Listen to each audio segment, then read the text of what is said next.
இன்னைக்கு பார்த்தீங்கன்னா, அந்த பலா மரத்தில ஒரு பழம் ஒண்ணு வெட்ட போறோம். அந்த பழம் எப்படி இருக்குன்னு மட்டும் பாருங்க.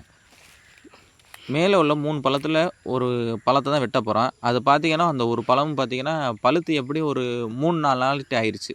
அப்படி கீழ காய்ல பழுத்து வச்சா 3, அது? 4 ஆயுமே அதோட தோல பார்த்தீங்கன்னா, ரொம்ப இதா தான் இல்ல பச்சையா கிழிச்சிட்டு தான் வரியா? இருக்குது. பார்த்தீங்கன்னா, இப்ப அந்த தள்ள பழம் முடியாது தானே? மேலேயே கிடந்துச்சுன்னா, அதோட கீழ காம்பு கிழிச்சிட்டு வா. கீழ கீழ. கன்னி அது கீழ விழும்போது கீழ உள்ள காய்கள் பூரா அடிச்சு விட்டுரும். அடிச்சு எல்லாத்தையும் பிச்சு கீழ விழுந்துரும். அதனால அந்த காய கத்திய வச்சு வெட்டி விடுறோம். வெட்டுனா அதுக்குள்ள உள்ள அந்த சொலையெல்லாம் தண்ணியா இருக்கு. பாருங்க எப்படி அது தண்ணியா வருது பாருங்க. உள்ளலாம் கெட்டு போன அளவுக்கு வந்துருச்சு. இது வெட்டும்போது அதோடைய ஸ்மெல் பார்த்தீங்கன்னா, பயங்கரமா இருக்கும். அது ரொம்ப ஒரு ஸ்மெல் வந்து ரொம்ப ஒரு நம்ம வந்து சுவாசிக்கும்போது ரொம்ப இதா இருக்கும். ஒரு இந்த ஸ்மெல் வந்து ரொம்ப ஒரு கெட்டுப்போன ஸ்மெல்லோட ரொம்ப பயங்கரமா இருக்கும் இந்த ஸ்மெல்லு. பார்த்தீங்கன்னா, அதனால இந்த காய இப்ப 2ஆ வெட்டுறோம். இந்த அந்த காய் பாரு.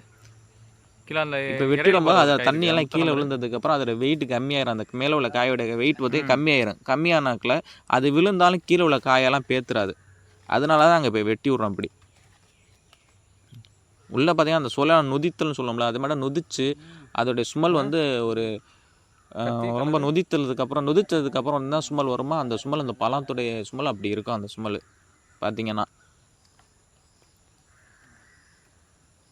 அந்த காய் அப்புறமா அந்த காய் காய் இருக்கு. இப்படி வெட்டி விட்டா தான் அந்த மேல உள்ள காய் 2ம் கடக்கும். இல்லாட்டி அந்த காய் எல்லாத்தையும் தூக்க தேவையில்ல. விழும்போது அந்த மேல உள்ள இந்த வாடா காயும் ஒரு நிமிஷம். காம்போட்டு பேந்து விழுக வாய்ப்பு இருக்கு. அதனால நாங்க இப்படி வெட்டி அதோட வெயிட்ட குறைச்சிட்டோம் இன்னைக்கு. அத அறுத்து வெட்டுவே விழுகாது.